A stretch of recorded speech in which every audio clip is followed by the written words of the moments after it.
오늘의 이 짧은 본문은 10장의 강화를 마무리하는 최종적인 결론이라 할 수 있습니다. 그래서 우리는 오늘 본문을 살펴보면서 복음 사역자로 이 땅에 보냄을 받은 우리의 정체성과 사명에 대해서 다시 또 생각해 보길 원합니다. 사실 저는 우리가 매일 이것을 되새겨야 한다고 생각합니다. 왜냐하면 우리는 이 땅에 속한 것들에 너무 쉽게 흔들리기 때문입니다. 우리는 사람들의 판단을 우리의 정체성으로 여기기 쉽습니다. 성공과 행복이 무엇인지, 잘나고 못난 게 무엇인지를 사람들이 판단하고 규정한 대로 우리도 따르려고 하는 것이죠. 이처럼 우리는 이 세상의 원리를 우리가 따라야 할 것으로 여기기 쉽지 않나요? 입술로는 그리스도 예수와 그분의 복음을 말하고 예배 시간에는 그 누구보다 뜨겁게 찬양하고 기도하면서도 정작 세상을 살아가는 우리의 삶의 모습은 저 불신자들과 다를 바 없지 않습니까? 그래서 예수님을 믿는다는 자들에게 박해를 말하는 이 예수님의 말씀이 어색하고 이질적으로 느껴지는 것입니다. 비현실적이고 이상적으로 여겨지는 것입니다. 이런 삶은 여전히 박해가 심한 북한이나 이슬람 국가들에서 신앙생활하는 성도들에게나 적용되는 것이라고 생각해 버리는 것이죠. 이 나라에서 예수를 믿을 때는 이런 종류의 박해가 없다고 여깁니다. 그런데 정말 그럴까요? 혹시 우리가 제자로 살고 있지 않아서, 복음을 위해서, 의를 위해서 살고 있지 않아서 우리에게 박해가 없는 건 아닐까요? 우리는 육에 속한 미련하고 오만한 생각을 따르지 말아야 할 줄 믿습니다. 우리는 주님께서 우리에게 하신 말씀에 우리의 모든 생각과 마음, 우리의 전 인격을 쏟아 부어야 합니다. 주님은 오늘 그렇게 주님을 따르기를 갈망하는 자들에게 말씀하십니다. 너희를 영접하는 자는 나를 영접하는 것이요, 나를 영접하는 자는 나를 보내신 이를 영접하는 것이니라. 이 말씀은 매우 파격적인 말씀입니다. 제자들과 예수님 그리고 성부 하나님이 하나로 연결되고 있기 때문이죠. 여기서 주요한 단어는 영접하는 자입니다. 이 단어는 마태복음 10장의 키워드라고 여러 번 말씀드렸었죠. 복음을 영접하는 자, 예수 그리스도를 영접하는 자, 곧 복음 사역자인 제자들을 영접하는 자에게 복음은 생명이 되고 평안이 되고 복이 되는 것입니다. 영접하는 자가 있다는 것은 영접하지 않는 자도 있다는 것을 뜻합니다. 그리스도의 제자는 복음을 영접하는 자들에게 보냄을 받았습니다. 그래서 주님은 제자들을 영접하지 않는 자들에게 시간을 낭비하지 말라고 말씀하셨습니다. 7장에서도 거룩한 것을 계획해 주지 말며 너희 진주를 돼지 앞에 던지지 말라고 말씀하셨죠. 우리는 이 주님의 말씀에 순종해야 합니다. 우리가 살고 있는 이 현대 사회는 이상적인 도덕률에 심취해 있기 때문입니다. 무조건적인 관용과 친절을 신적인 것으로 추앙하는 것이죠. 그래서 세상은 종교인들에게 부드럽고 따뜻한 인상을 기대합니다. 그리고 저 우상 숭배자들은 그런 세상의 기대에 부응하며 세상의 사랑을 받고 있습니다. 이것은 비단 종교만은 아닙니다. SNS를 통해 누구나 유명인이 될 수 있는 이 시대 속에서 사람들은 강박적으로 자신의 선함과 관용을 선전합니다. 그래야 사랑을 받고 또 돈을 벌기 때문이죠. 그러나 그리스도의 제자는 이런 세상의 풍조를 따라서는 안 됩니다. 그리스도의 제자는 이처럼 설탕을 원하는 이 세상 속에서 짠맛을 내는 소금이기 때문입니다. 그리스도의 제자는 무조건적인 관용을 베푸는 착한 사람이 아니란 말입니다. 복음을 영접하지 않는 자들을 단호히 끊어내고 돌아설 줄 알아야 하는 것입니다. 그리스도의 복음은 찔러 쪼개는 검이기 때문이죠. 또 걸려 넘어지게 하는 돌이기도 합니다. 참된 복음 사역자는 복음의 이러한 성격을 잘 이해하고 있습니다. 그러니 자신이 복음을 증거할 때 맞닥뜨리게 되는 악들에 놀라거나 당황해하지 않을 수 있는 것이죠. 박해자들과 실랑이를 벌인다거나 그들에게 좋은 인상을 주려고 애쓴다거나 그들을 설득하려고 진을 빼지도 않습니다. 대신에 단호히 그들을 떠나서 발의 먼지를 떨어버리는 것이 참된 제자도인 것입니다. 이 영접한다라는 것을 이해하기 위해선 보낸다는 개념을 알아야 합니다. 보내는 자가 있고 보냄을 받는 자가 있습니다. 일반적으로 보내는 자가 보냄을 받는 자보다 더 높은 존재이죠. 보내는 자는 어떤 목적을 가지고 사람을 보냅니다. 그 목적은 당연히 보내는 자의 뜻과 의지가 담겨 있습니다. 그리고 그 목적이 보냄을 받는 자의 사명이 되는 것이죠. 보냄을 받는 자는 보낸 자의 목적을 성취해야 합니다. 그가 이동하고 먹고 마시고 누워 쉬기도 하는 그 모든 행동들이 보낸 자의 뜻을 성취하는 것을 지향해야 한다는 것이죠. 이것은 보편적인 개념입니다. 예수님 당시 고대 사회에서도 당연히 받아들여졌을 뿐만 아니라 오늘날에도 받아들여지는 개념인 것이죠. 군대에서 하급자가 와서 장군님이 오시랍니다 라고 말할 때 그 하급자의 말을 무시할 수 없는 것입니다. 기업의 대표가 보내온 사람을 마치 그 대표를 모시듯이 대접하는 게 당연히 여겨지는 것과 같습니다. 게다가 이 개념은 성경에서도 받아들여지는 개념입니다. 보냄을 받은 자라는 의미를 가진 그 표현들 중에 가장 대표적인 단어가 바로 천사, 사도입니다. 이들은 성경에서 자신을 보내신 여호와 하나님의 권위로 등장하는 것을 봅니다. 성경은 그들을 영접하는 자들과 영접하지 않는 자들의 결말이 어떠했는지를 보여줍니다. 그들의 말을 들은 자들과 듣지 않은 자들의 결말이 어떠했는지를 성경은 교훈하고 있는 것이죠. 여기서 우리가 알 수 있는 것이 하나 있습니다. 바로 영접하는 자는 보낸 자가 누군지를 안다는 것입니다. 보낸 자가 누군지를 알고 그가 어떤 권위를 지녔는지 알기 때문에 그에게 보냄을 받은 자를 영접할 수 있는 것이죠. 그래서 보냄을 받은 자의 정체성이 보낸 자의 뜻이다 라고 할 수 있습니다. 보냄을 받은 자는 보낸 자의 권위를 갖게 됩니다. 그 사람 자체에는 아무런 권위가 없습니다. 하지만 그가 보냄을 받았기 때문에 그에게 보낸 자의 뜻과 의지가 있기 때문에 그에겐 권위가 있는 것입니다. 그러니 보냄을 받은 자를 영접하는 것은 보낸 자의 뜻과 의지를 받아들이는 것과 같습니다. 제자들을 영접하는 것은 제자들을 보내신 예수님을 영접하는 것과 같습니다. 예수님을 영접하는 것은 예수님을 보내신 하늘 아버지의 뜻을 영접하고 받아들이는 것과 같습니다. 이것이 보냄을 받은 자들의 역할이고 기능인 것이죠. 예수님께서 보내신 저와 여러분을 영접하는 사람들은 저와 여러분을 통해 하늘 아버지를 영접하게 되고 우리와 같은 그분의 자녀, 천국 백성, 그리스도의 제자가 되는 것입니다. 여기서 이 영접한다라는 이 헬라어 단어는 자기 자신을 위해서 그렇게 한다는 뉘앙스를 내포하고 있습니다. 제자들을 영접하는 자들은 그것이 자신에게 복이 된다는 것을 알아서 영접하는 것입니다. 제자인 그 사람이 아니라 그가 온 목적이 자신에게 복이 됨을 아는 것입니다. 복음을 영접하는 자들은 그 복음이 자신에게 유익을 준다는 것을 확신하고 그것을 기대하기 때문에 영접합니다. 그리고 영접하는 자들은 그 기대와 확신에 넘치도록 보상을 받게 되는 것이죠. 주님께 보냄을 받은 자들은 이것을 분별해야 합니다. 누가 나를 보내신 분의 권위를 아는 자인가? 그 권위를 인정하는 자인가? 하는 것을 분별해야 하는 것이죠. 그 분별의 방법은 먼저 우리 자신이 우리를 보내신 분의 뜻대로 행하는 것입니다. 주님의 표현대로면 내 아버지의 뜻대로 행하는 자로 살아가는 것입니다. 우리가 그렇게 살아갈 때 그런 우리 자신을 영접하는 자가 누군지를 분별할 수 있습니다. 물론 모든 택자들이 모든 제자들을 영접하는 건 아닙니다.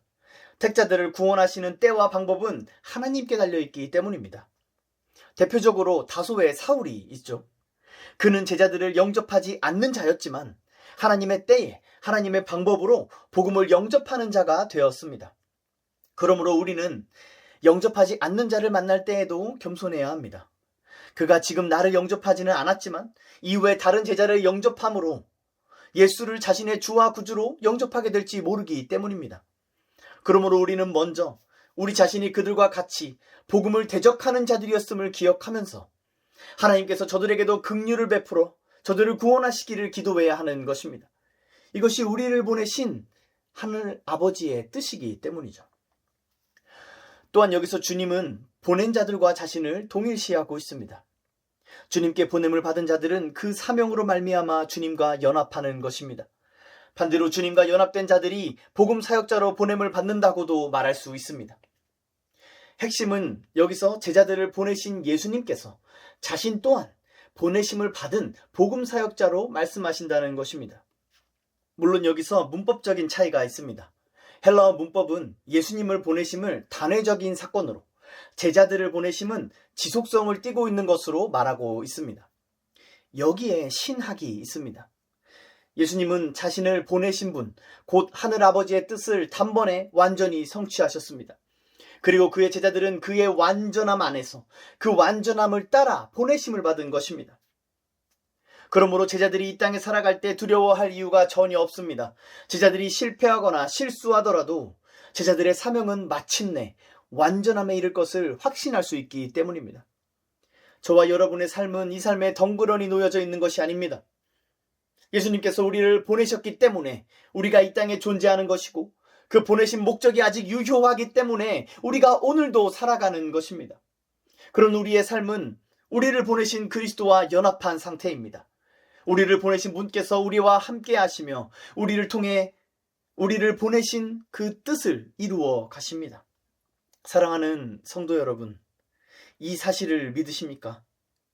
그리스도께서 저와 여러분을 복음 사역자로 이 땅에 보내셨음을 믿으십니까? 그러면 우리를 보내신 목적에 합당하게 살아야 할 것입니다.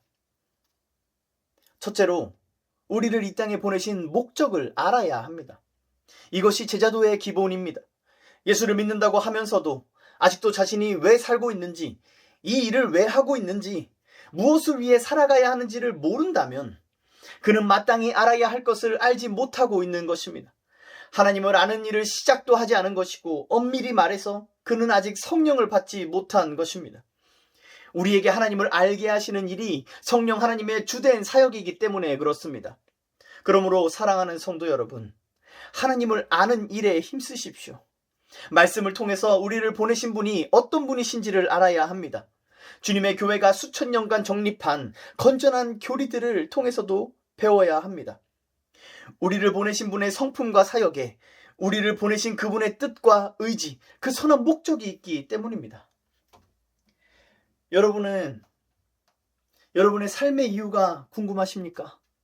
하나님을 배우십시오. 삶의 목적을 알고 싶으십니까? 힘써 여호와를 알아가십시오.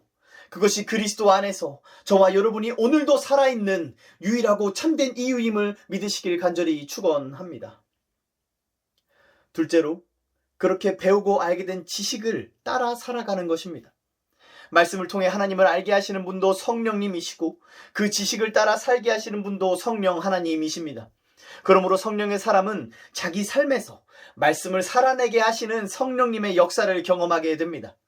주님은 20절에서도 제자들이 성령께서 말하게 하심을 경험하게 될 것이라고 말씀하셨습니다. 우리는 매일의 삶 속에서 이러한 성령의 역사를 체험하기를 간절히 사모해야 합니다. 우리의 온 관심이 이 땅에 속한 것이 아니라 하나님을 향해야 한다는 것입니다. 그러면 우리는 그에 합당한 자로 살게 될 것입니다. 무슨 말입니까? 우리를 보내신 분을 알고 그분의 권위와 뜻을 알고 그 지식을 따라 살아가게 될 때 우리의 삶은 그에 합당한 품격을 지니게 된다는 것입니다. 우리를 보내신 분은 하늘들의 왕국을 다스리시는 왕이십니다. 저와 여러분은 왕의 명령으로 이 땅에 보냄을 받은 사람들입니다. 그러면 그에 합당한 품격이란 게 무엇이겠습니까? 여러분의 삶의 모습을 점검해 보십시오. 그리스도인은 결코 나태하고 천박하게 살아서는 안 됩니다. 이것은 돈이 많고 적음의 문제가 아닙니다. 세상의 권세와 명예에 관한 것도 아닙니다. 이 땅에는 가난하더라도 품위를 잃지 않는 사람들이 있고 천박하기 그지없는 권세자들도 있지 않습니까? 그렇다면 저와 여러분이 이 땅에서 어떠한 상황 속에 살아가더라도 우리에게서 하늘의 품격, 하늘의 고결함이 나타나야 하지 않겠습니까? 그럴 수 있지 않겠습니까? 그러므로 사랑하는 성도 여러분, 자부심을 갖고 살아가십시오. 품위 있게 살아가십시오. 우리가 그리스도 안에서 받은 신적 권위에 합당한 품위를 갖고 살아가십시오. 오늘 이 40절의 말씀이 우리가 자부심을 갖고 품위 있게 살아갈 근거를 우리에게 가르쳐 줍니다. 여러분을 영접하는 자는 예수 그리스도를 영접하는 것이고 하늘에 계신 하나님을 영접하는 것이라고 말이죠. 사랑하는 성도 여러분, 여러분의 평범한 일상이, 저와 여러분의 특별할 것 없는 그 평범한 일상이 이처럼 그리스도 안에서 비범해진다는 사실을 믿으시기를 주의 이름으로 축원합니다. 우리는 영혼을 구원하는 하나님의 위대한 사역에 참여한 자들입니다. 우리가 이 땅에 살아가는 유일하고 참된 목적은 예수 그리스도를 통한 구원의 역사를 이루는 것입니다. 여러분이 직장에서나 학교에서나 가정에서 살아가는 그 삶을 통해서 그 일상의 대화와 일상의 행동들을 통해서 하나님은 오늘도 구원하는 역사를 이루고 계십니다. 이 사실을 믿으십시오. 이 사실을 깨닫고 인식하면서 여러분의 모든 순간을 살아가십시오. 자기 십자가를 지고 그리스도를 따르는 저와 여러분이 하는 모든 일들이 그리스도의 일입니다. 저와 여러분의 생각과 행동이 하나님의 뜻이요 하나님의 의지입니다. 세상은 우리를 참새 한 마리처럼 하찮게 여길지라도 우리의 존재는 영원한 하늘의 가치를 품고 있습니다. 너희를 영접하는 자는 나를 영접하는 것이다 하시는 주님의 이 말씀을 믿으십시오. 그래서 우리를 만나는 자들마다 우리를 통해 예수를 만난다고 느낄 정도로 예수로 살아가십시오. 사랑하는 성도 여러분, 여러분들께 권면합니다. 오직 주 예수 그리스도만을 바라보십시오. 예수로 살아가십시오. 오늘날 예수를 믿는다고 하는 수많은 사람들이 얼마나 세속적인 비전과 목적을 마음에 품고 살아가는지 모릅니다. 주님을 따르는 삶이 사람들의 눈에 보기에 보암직해야 하고 우리를 만족하게 할 만큼 먹음직하기를 구하는 것입니다. 선교나 목회로 부름받았다고 자신하는 사람들의 삶을 보십시오. 스스로를 사역자로 칭하는 자들의 삶을 보십시오. 그들은 육체의 정욕과 하늘의 뜻을 혼동하고 있지 않습니까? 콘텐츠와 미디어를 제자도로 착각하고 있지는 않습니까? 그들에게 그리스도는 추상적이고 이상적인 대상에 불과한 듯 보입니다. 그러나 그리스도의 제자에겐 오직 예수밖에 없습니다. 무슨 일을 하든지 그 시작과 과정과 끝이 모두 예수밖에 없습니다. 그래서 그들의 삶은 사람의 눈으로 보기에는 흠모할 만한 것이 없습니다. 초라하고 비참하기도 합니다. 인상을 찌푸릴 정도로 흉측하기도 하고 부정한 것처럼 보이기도 합니다. 그럼에도 불구하고 빛이 납니다. 그럼에도 불구하고 설명할 수 없는 매력이 있습니다. 그것을 알아보는 자들은 제자들을 영접합니다. 그들과 친분을 맺고 그들에게 듣기를 원합니다. 그렇게 복음이 전해지는 것이 제자들을 이 땅에 보내신 주 예수의 뜻이라고 성경은 우리에게 가르쳐주고 있습니다. 사랑하는 성도 여러분, 저 거짓 교사들과 적그리스도들의 미혹에 속지 마십시오. 이 땅에 그 어떠한 것으로도 그리스도의 복음을 더 나아 보이게 포장할 수 없습니다. 그 무엇도 그리스도의 복음에 더하거나 뺄 수 없습니다. 오직 예수님만을 바라보십시오. 오직 예수님만을 전하십시오. 오직 예수로만 여러분의 삶이 가득해지기를 추구하십시오. 오늘날 거의 사라진 표현이 하나 있습니다. 바로 예수쟁이란 표현입니다. 불신자들이 보기에도 이 사람은 예수밖에 없어서 입만 열면 예수고 뭐만 하면 예수고 뭘 안 해도 예수라서 하여튼간 예수밖에 모르는 미련 천치라서 예수쟁이라고 불렀던 것입니다. 이 표현이 왜 요새는 사라졌을까요? 왜 예수쟁이라고 불리는 그리스도인들이 사라졌을까요? 왜 세상은 저와 여러분을 보면서 예수쟁이라고 하지 않는 걸까요? 왜 사람들은 저와 여러분을 영접하는 것이 하나님을 영접하는 것이라고 여기지 않을까요? 그들이 우리에게서 예수 말고 다른 것도 보기 때문은 아닐까요? 우리가 예수가 아니어도 우리가 잘 사는 것처럼 보이기 때문 아닐까요?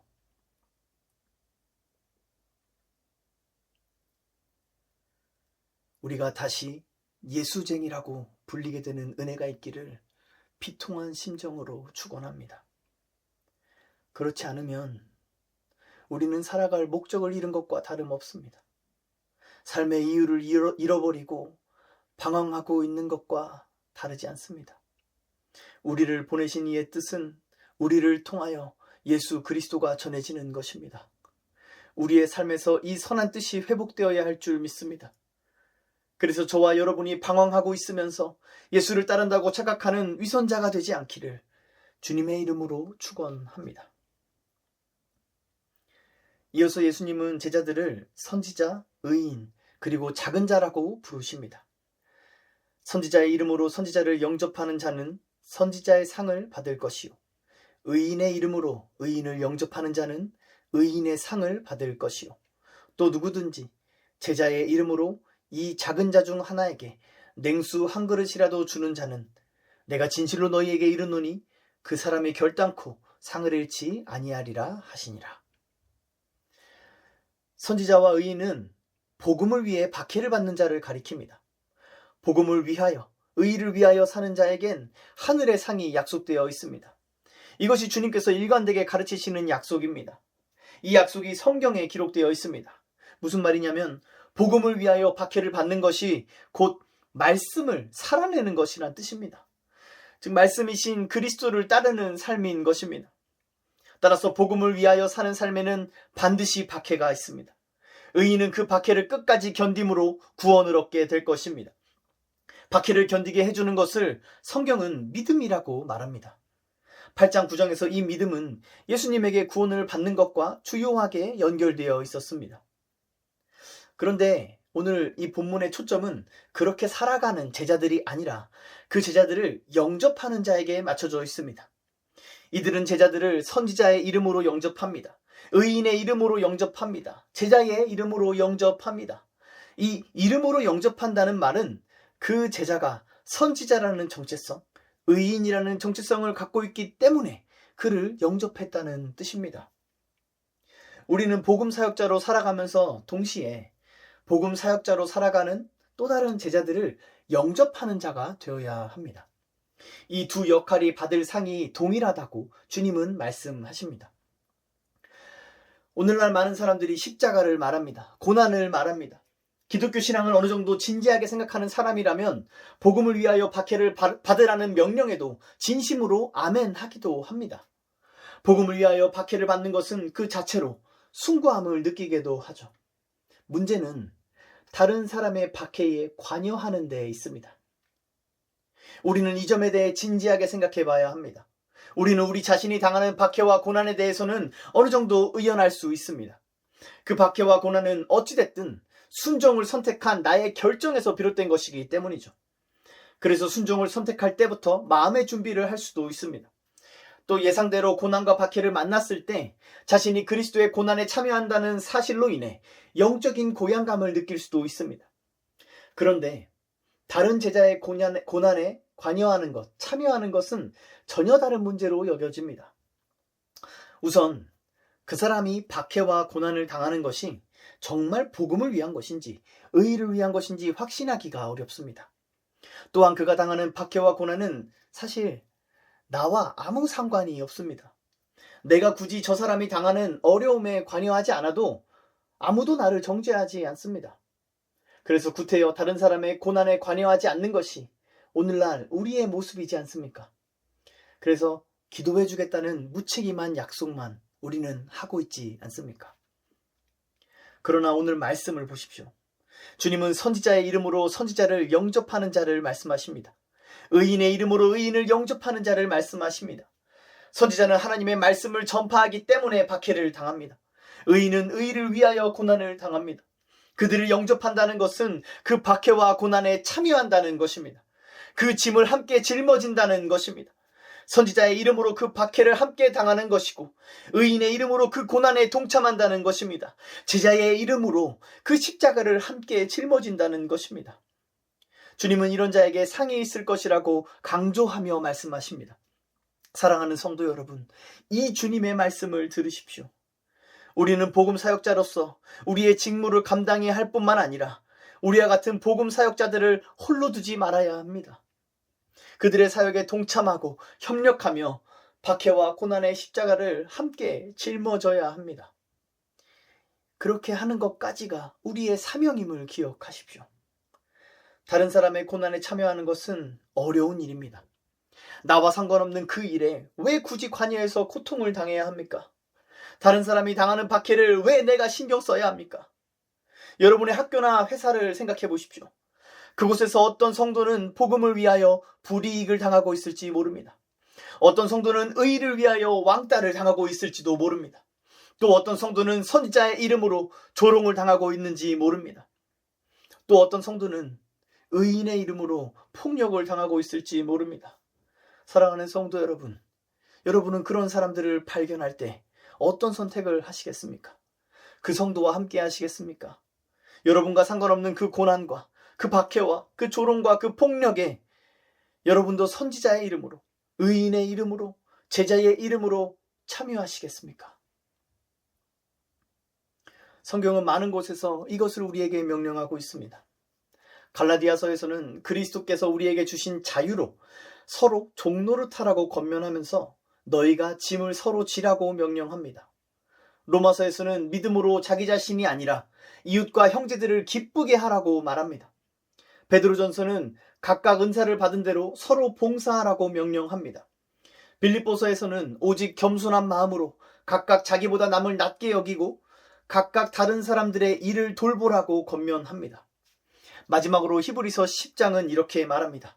서로 돌아보아 사랑과 선행을 격려하며 모이기를 패하는 어떤 사람들의 습관과 같이 하지 말고 오직 권하여 그날이 가까움을 볼수록 더욱 그리하자.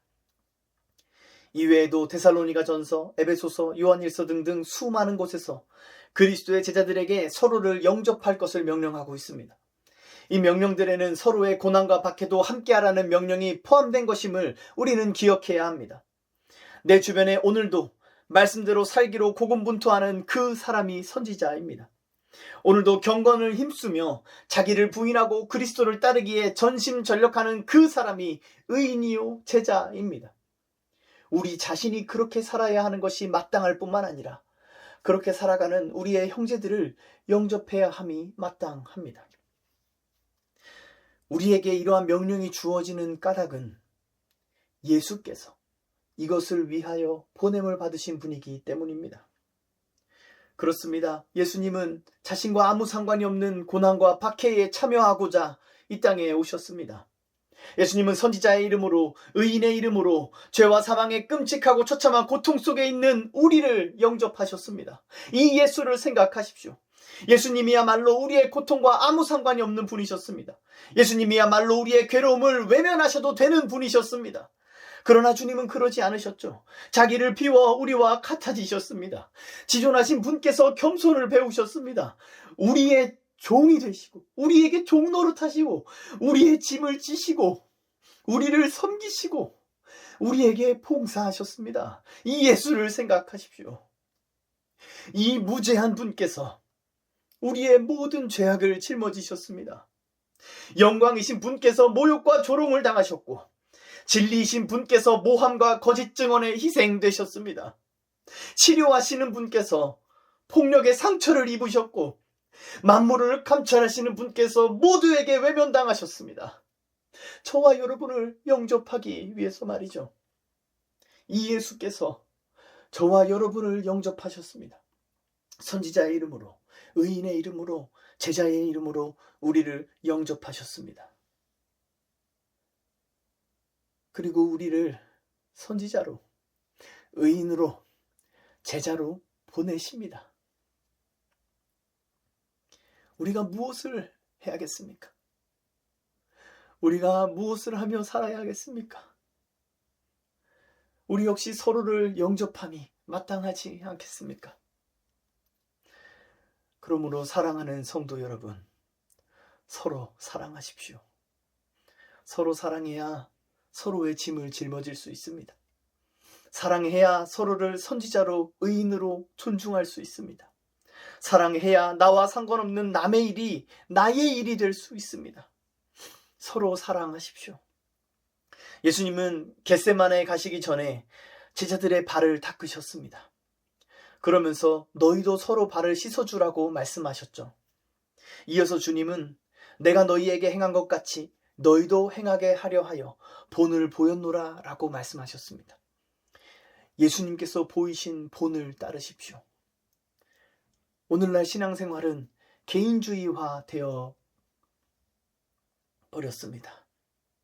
순종도, 경건도, 신앙생활도 온통 개인에게만 집중되어 있습니다. 그러나 이는 히브리 기자가 경고한 모이기를 패하는 습관입니다. 사랑하는 성도 여러분, 우리는 경각심을 가져야 합니다. 이 시대는 모이기를 패하는 시대임을 깨달으십시오. 특히 다음 세대들에게서 나타나는 특징에 주목해야 합니다.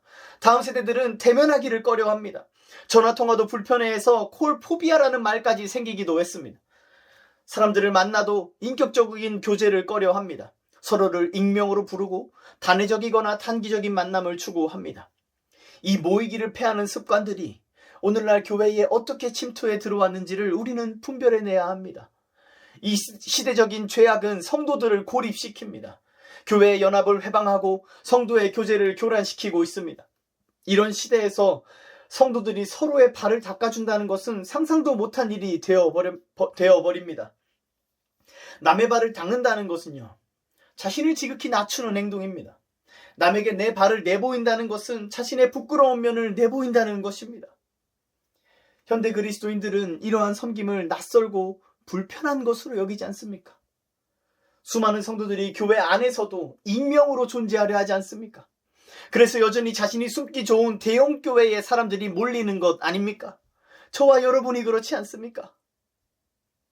사랑하는 성도 여러분, 우리 서로 사랑합시다. 우리 서로의 발을 씻어주는 사이가 됩시다. 그렇게 그리스도를 본받는 저와 여러분이 되면 좋겠습니다. 우리 안에 그런 그리스도의 모습이 나타나면 좋겠습니다. 그렇게 한 성령 안에서 하나 되는 저와 여러분이 되면 좋겠습니다. 우리가 그렇게 서로 사랑할 때 세상은 우리를 통하여 하나님을 보게 될 것입니다. 세상은 우리를 통하여 선지자를 보고 의인을 보게 될 것입니다. 서로 사랑하는 우리를 영접하는 자들은 우리를 통하여 그들을 사랑하시는 예수님을 영접하게 될 것입니다. 우리가 서로 사랑하는 것이 최고의 복음 전도요 제자도인 것이죠. 다시금 강조하건대 이 서로 사랑함은 낭만적인 것만은 아닙니다. 서로 사랑함에는 박해와 고난이 있음을 명심하십시오. 서로의 짐을 지고 서로의 허다한 죄를 덮어주고 서로를 섬기는 것입니다. 이러한 사랑은 예수님 시대에도 그랬던 것처럼 오늘날에도 매우 낯선 것입니다. 그렇기 때문에 주님의 이 말씀은 오늘날 우리에게 더없이 절실하게 요구되는 명령입니다. 저와 여러분이 이 말씀에 순종함으로 서로를 영접하는 자가 되기를 간절히 축원합니다. 로마서 15장 7절은 이렇게 권면합니다. 그러므로 그리스도께서 우리를 받아 하나님께 영광을 돌리심과 같이 너희도 서로 받으라. 이 주님의 말씀을 듣는 저와 여러분이 되어야 할 줄 믿습니다. 마지막으로 살펴볼 것은 영접하는 자가 받을 상에 관한 것입니다. 예수님은 제자들을 가리켜 이 작은 자라고 말씀하십니다. 제자들은 이 세상에서 작은 자입니다. 누구든지 그리스도의 제자가 되기를 원하면 이 세상에서 작은 자가 되어야 합니다. 예수님을 믿는다고 하면서 이 세상에서 작은 자가 되기를 원하지 않는 자들은 참된 제자라 할 수 없습니다. 그래서 부자 청년이 예수님께 나아왔다가 가진 재산을 다 포기하라는 명령에 근심하며 돌아간 것입니다. 그런 사람들은 위선자들입니다. 예수님의 이름으로 살아가고 선지자 노릇도 하고 권능도 행하지만 그들은 의인이 아니라 불법을 행하는 자들일 뿐입니다. 그리스도의 제자는 작은 자입니다. 그래서 세상은 제자들을 멸시합니다. 참새 한 마리 목숨처럼 자기 한 손에 움켜질 만한 것으로 여기는 것입니다. 어느 시대에나 교회가 기득권을 가지려고 하고 이 땅의 권세를 차지하려 할 때마다 교회는 그리스도의 제자이기를 포기했습니다. 우리는 이 시대의 교회와 우리 자신의 모습을 점검해야 할 것입니다. 이 작은 자를 영접하는 자에게 상이 있습니다. 세상은 이 작은 자를 무시하지만 영접하는 자는 이 작은 자를 무시하지 않습니다. 영접한다는 것은 대단한 일을 하는 것이 아닙니다. 그저 냉수 한 그릇 정도의 작은 호의여도 괜찮습니다. 주님은 얼마나 접대를 잘했는가를 보시는 게 아니라 제자의 이름으로 제자를 영접했는지 그 마음의 중심을 보시기 때문입니다. 그렇게 제자들을 영접하는 자에게 상이 있는 이유는 제자들이 복의 근원이기 때문입니다. 제자들은 믿음으로 아브라함의 자손이 된 사람들입니다. 예수님이 8장에서 말씀하셨던 것처럼 제자들은 천국 잔치에서 아브라함의 자손들과 함께 할 자들입니다. 그러므로 이 땅에선 작은 자로 취급받는 제자들은 천국에서 큰 자로 여김을 받습니다. 누가복음 9장 48절에서 주님은 너희 모든 사람 중 가장 작은 그가 큰 자니라 라고 말씀하시죠. 제자인 우리는 이 사실을 믿어야 합니다. 그래야 세상이 아무리 우리를 작은 자로 취급하며 멸시하고 조롱할지라도 위축되지 않을 수 있습니다. 두려워하지 않을 수 있습니다. 이런 제자들을 영접하는 자가 받을 상이 무엇일까요? 마태복음 25장에서 그 힌트를 찾을 수 있습니다. 31절에서 46절에서 예수님은 한 비유로 말씀하십니다. 그 비유 속에 등장하는 임금은 그 오른편에 있는 자들에게 상을 주십니다. 왜냐하면 그들이 내 형제 중에 지극히 작은 자 하나를 영접했기 때문입니다. 오늘 본문과 같은 상황이죠. 25장 34절에서 그 상이 무엇인지를 말하고 있습니다. 내 아버지께 복받을 자들이여, 나와 창세로부터 너희를 위하여 예비된 나라를 상속받으라. 여기서 우리는 두 가지를 알 수 있습니다. 먼저는 이 상이 결코 우리의 공로로 주어진 것이 아니란 사실입니다. 우리가 제자들을 영접하면 받고 영접하지 않으면 받지 못하게 될 것이 아니라 창세로부터 이미 우리를 위하여 예비된 상이라는 것입니다. 다시 말해서 하나님께서 상 주시기로 예정한 자들이 제자들을 영접함으로써 자신에게 예정된 그 상을 받아 누리게 된다는 것입니다. 그러므로 우리가 선을 행함으로 상을 받는 것이 전적인 하나님의 은혜라 고백하게 됩니다. 자기 숭배에 이기적이고 오만한 죄악에 사로잡힌 우리가 다른 사람을 섬길 수 있는 것은 우리 안에 섬김의 영, 사랑의 영이신 아버지의 성령께서 역사하시기 때문입니다. 그러니 우리가 받을 상에 대하여 우리가 자랑할 공로는 아무것도 없습니다. 오직 상 받기에 합당하지 않은 자를 합당한 자로 여기셔서 상 주시는 분을 송축함이 마땅한 것이죠. 두 번째로 우리가 알 수 있는 것은 냉수 한 그릇으로 받을 상이 다름 아닌 하늘나라라는 것입니다. 이해가 어려우실 것 같아서 다시 한번 말씀드립니다.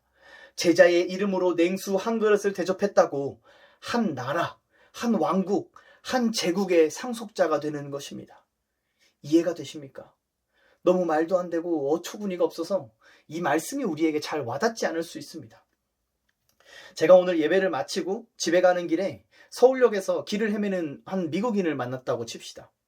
그에게 제가 단지 몇 초를 할애해서 길을 알려줬다고 해서 저를 미국 대통령으로 삼아버리는 것입니다. 심지어 모든 상원, 하원 의원들과 모든 주가, 모든 국민들이 한마음으로 지지하는 대통령으로 말이죠. 이렇게 그냥 예를 들어 설명하는 것도 너무 터무니없는 얘기죠. 그런데 이런 얘기를 지금 예수님께서 이런 말도 안 되는 얘기를 하시면서 내가 진실로 너희에게 말한다라고 선언하고 계신 것입니다. 심지어 예루살렘도 아니고 로마 제국도 아니고 하늘들의 왕국을 주신다고 말이죠.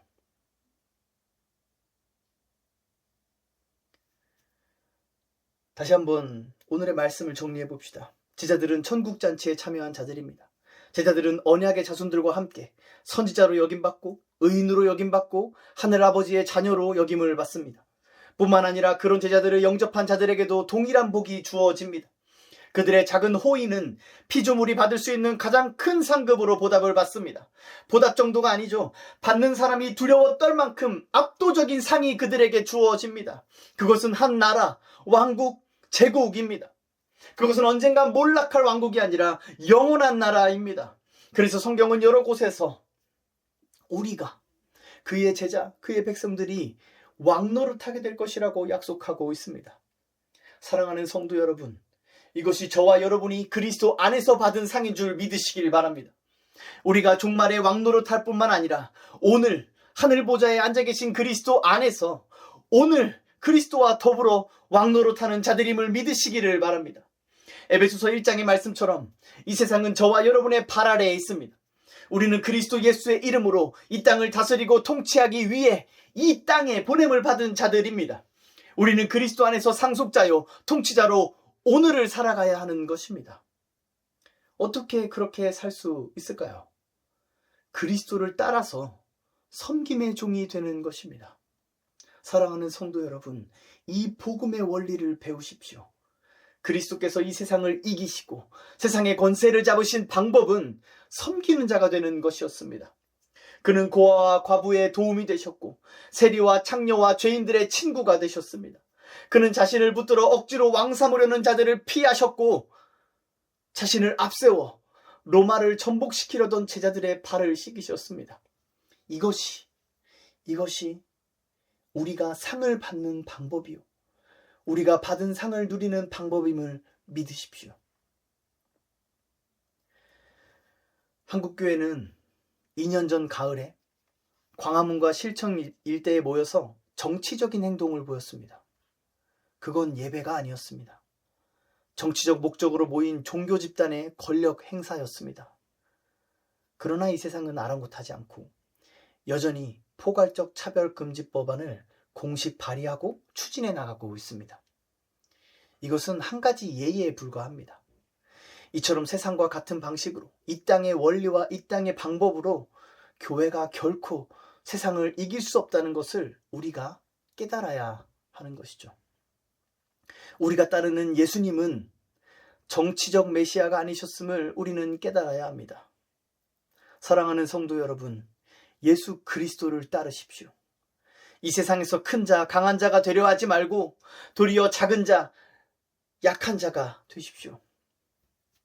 하나님께서 이 작은 땅에 수백만의 기독교인을 주신 것은 이 땅을 긍휼히 여기사 이 땅을 섬기라고 주신 것이지 집단을 이뤄서 세상과 맞서 싸우라고 주신 것이 아닙니다. 그것은 우리를 보내신 하나님의 뜻이 아닙니다. 또한 우리 각 사람에게 어떠한 능력을 주시고 지위를 주시고 재물을 주신 것은 그것으로 이웃을 섬기고 원수를 사랑하라는 하나님의 뜻입니다. 그것들을 자기 육체의 만족을 위해 사용하라고 주신 것이 아니란 말입니다. 주의 백성들은 이 땅에서 복을 받습니다. 그런데 그 복으로 이 땅에서 힘을 행사하려 할 때마다 하나님께서 그들을 제지하셨습니다. 구약 백성들은 여호와의 이름으로 이방 민족과 맞서 싸우려 했습니다. 여호와의 이름만 내세웠을 뿐 자신들의 군대와 자신들의 정치적 술수를 의지한 것입니다. 성경은 주의 백성들이 그런 짓을 할 때마다 이방 민족들보다 먼저 만군의 여호와께서 자기 백성들과 싸우실 것이라고 말씀하셨습니다. 이 주님의 말씀을 들으십시오. 언약 백성들이 세상의 원리와 능력을 따라 살아갈 때 우리는 가장 먼저 만군의 여호와를 대적하여 상대해야 할 것입니다. 다윗 왕국이 바로 이렇게 망했음을 기억하십시오. 언약 백성이 언약이 아니라 그분의 말씀이 아니라 세상 권세를 따라 살았기 때문에 세상의 원리와 방식과 능력으로 감히 하나님의 언약을 지키겠다고 했기 때문에 그들은 멸망을 당한 것입니다. 오늘날 교회가 세상의 통치력을 잃어버린 것은 교회가 섬김을 잃어버렸기 때문입니다. 섬기라고 하신 우리의 목적, 우리가 보냄받은 그 목적, 우리에게 주신 그분의 말씀, 그 명령, 그것을 잃어버렸기 때문입니다. 교회가 섬김을 잃어버리고 도리어 세상의 방식대로 세상을 이기려 들기 때문에 우리는 이 세상을 향한 통치력을 잃어버린 것입니다. 세상은 섬김을 잃어버린 교회의 통치를 받지 않습니다. 섬김의 능력을 잃어버린 교회는 머리가 밀린 삼손처럼 세상에게 손쉽게 제압을 당합니다. 왜 우리가 섬김의 능력을 잃어버렸겠습니까? 복음의 원리, 복음의 능력을 믿지 않기 때문입니다. 설교 시작에서 말씀드렸던 것처럼 세상의 원리를 따르고 세상의 방식을 신뢰하기 때문입니다. 멍청하게 말씀에 순종하고 섬기고만 있다가는 주님의 교회가 망할지도 모르겠다고 생각하기 때문입니다. 좀 더 현실적으로 생각해야 된다고, 그래서 이것도 하고 저것도 해야 한다고 여기기 때문입니다. 그렇게 해서 감히 한낱 피조물 따위가 주님의 교회를 지킬 수 있다고 생각하기 때문입니다.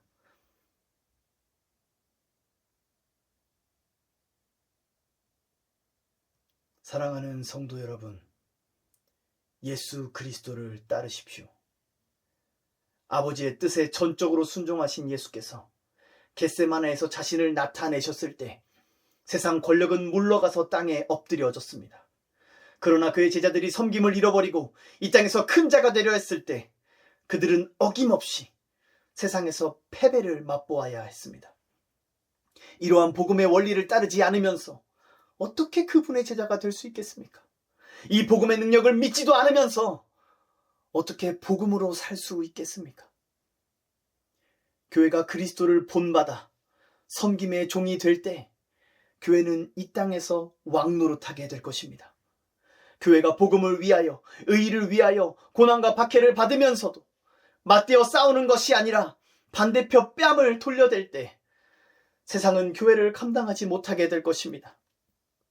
이것은 우리 각자의 삶에서도 동일하게 적용되는 원리입니다. 세상은 주의 제자들을 박해합니다. 그럴 때 우리가 행할 바는 맞서 싸우는 것이 아닙니다. 원수를 사랑하고 박해자들을 위해 기도하는 것입니다. 또한 고난을 당하는 우리의 형제요 제자들을 영접하는 것입니다. 그래서 우는 자들과 함께 우는 것입니다. 세상은 이런 행동을 나약하게 여깁니다. 이렇게 사는 사람들을 작은 자로 여깁니다. 사랑하는 성도 여러분, 여러분들마저도 그렇게 여기지 마십시오. 저 맹인들의 눈을 따라 살지 마십시오. 저와 여러분은 믿음으로 눈을 뜬 자인 줄 믿습니다. 우리는 주께서 열어주신 우리의 눈을 똑바로 뜨고 우리의 성한 눈을 통해서 우리 안에 있는 빛을 비추며 살아야 할 것입니다. 눈을 들어 주의 나라와 주의 의의를 바라보십시오. 우리가 그리스도 예수 안에서 이미 받은 그 상들을 바라보십시오. 또한 마침내 이 땅에서 완전히 임하게 될 영원한 나라를 바라보십시오. 그 상들을 바라보고 그것을 우리가 결단코 잃지 않을 것을 확신할 때에 우리는 이 땅에서 지극히 작은 자가 되어 섬김의 종으로 살아갈 수 있게 될 것입니다. 그런 삶이 진실로 그리스도와 연합한 삶입니다. 사랑하는 성도 여러분, 여러분은 누구를 따르고 계십니까? 열매로 나무가 드러나게 될 것입니다. 순종의 열매, 섬김의 열매, 사랑의 열매, 그리고 그 열매들을 맺기 위해 반드시 만나게 되는 고난과 박해를 능히 견디어낼 인내의 열매가 저와 여러분의 삶에 풍성하게 맺히기를 주님의 이름으로 축원합니다. 이처럼 선한 열매가 풍성한 삶에 복이 있습니다. 이런 삶은 이 땅에서와 세세토록 왕노릇하며 살게 될 것입니다. 그 사람은 결단코 상을 잃지 않을 것입니다. 예수를 믿으십시오. 예수께서 행하신 일을 믿으십시오. 그 예수를 본받아 살아가십시오. 우리는 그리스도의 제자입니다. 오늘도 자기를 부인하고 자기 십자가를 지고 예수를 따르는 저와 여러분이 되기를 예수 그리스도의 이름으로 축복합니다.